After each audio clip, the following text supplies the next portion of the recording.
Today we start a new series called Real Home. Real Home is going to be a 7-week series where we walk through the book of Nehemiah, and our church together walk through the journey of what it's going to be like to build a new facility at the Bethel Road campus.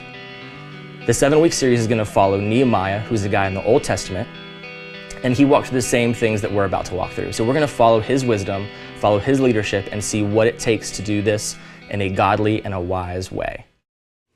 Our student ministry is going to be involved in this journey in a couple of ways. We're going to do a lot of things at ValleyPoint Church, and our student ministry is going to have two. The first thing is we're going to do mason jars.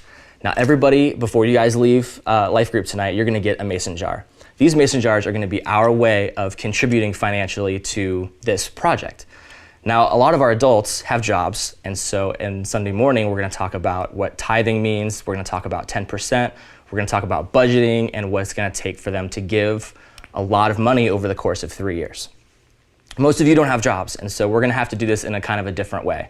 So take one of these before you leave today and put this on your bedside table. Put this in your locker. Put this in your bathroom. And take this as an opportunity to every time you look at this, every time at the end of the day before you go to bed, you look and you think, what can I give financially to the church? And it's probably not going to be a ton of money, but what if you made it a goal to give $20 over the next 6 weeks? How would you do that?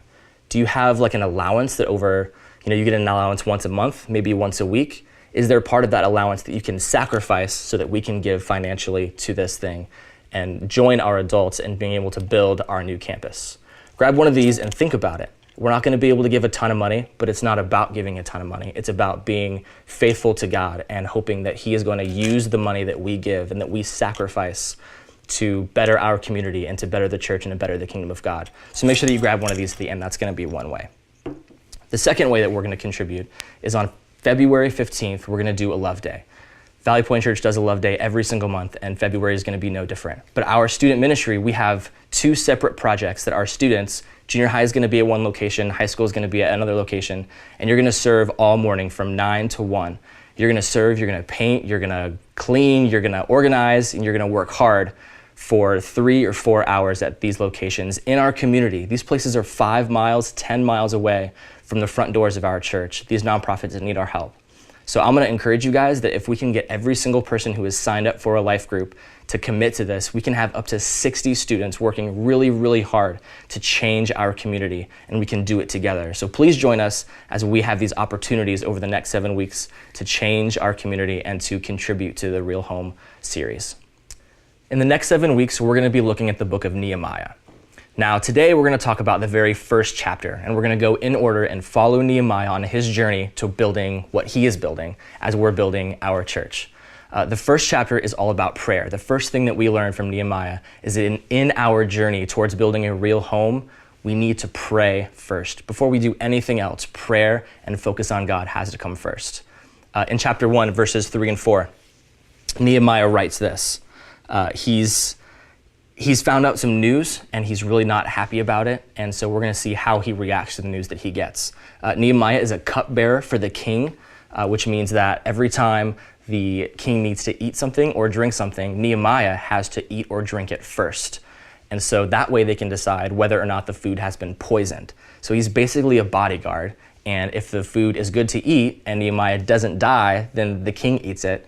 And if Nehemiah dies, then the food has been poisoned and is bad. So Nehemiah has a pretty rough job. He's from a land called Judah in a city called Jerusalem. And he found out some news about the people that in the place where he's from.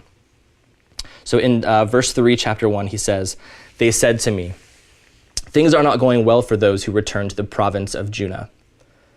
They are in great trouble and disgrace. The wall of Jerusalem has been torn down, and the gates have been destroyed by fire.'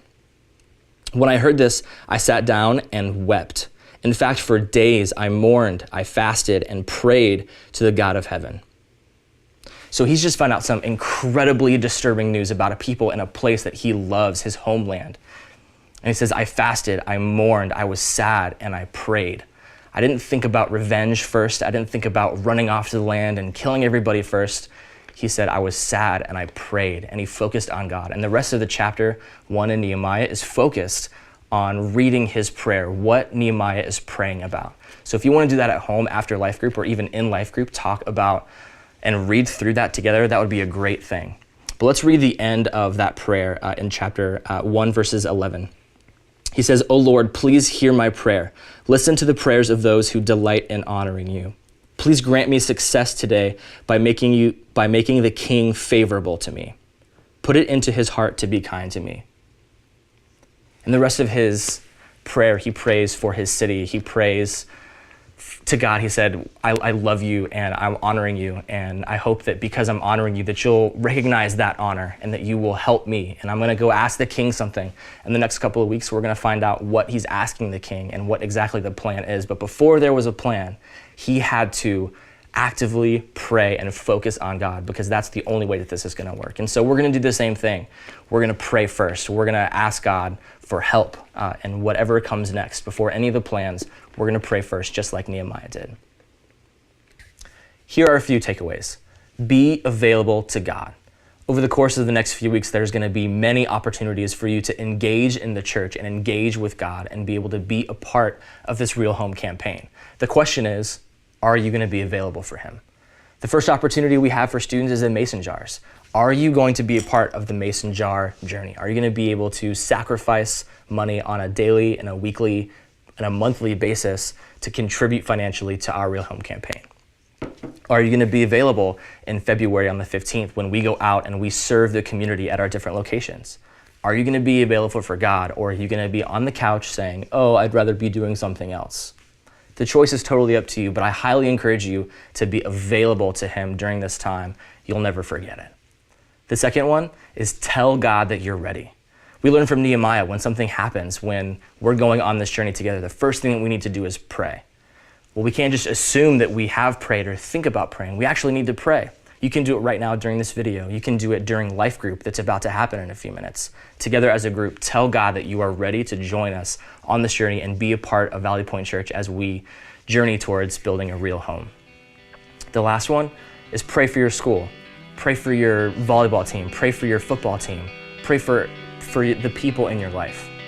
Nehemiah is praying for the people in Judah, the people in Jerusalem who are going through this thing. And he's going to go, and he feels called by God to go and do something there. And we'll learn more about that later. But as we journey, it has to start with prayer. So pray for your people. Pray for people in your math class. Because what we're doing right now, the home that we're building, is not just for our church, but for our whole community to enjoy. And the people that are sitting in your math class, the people on your football team, those are the people that we desire to impact. We want them to experience a real relationship with God and experience real significance with him through our Real Home campaign. So be a part of this as we journey together and commit to being a part of what we are doing as a student ministry with ValleyPoint Church.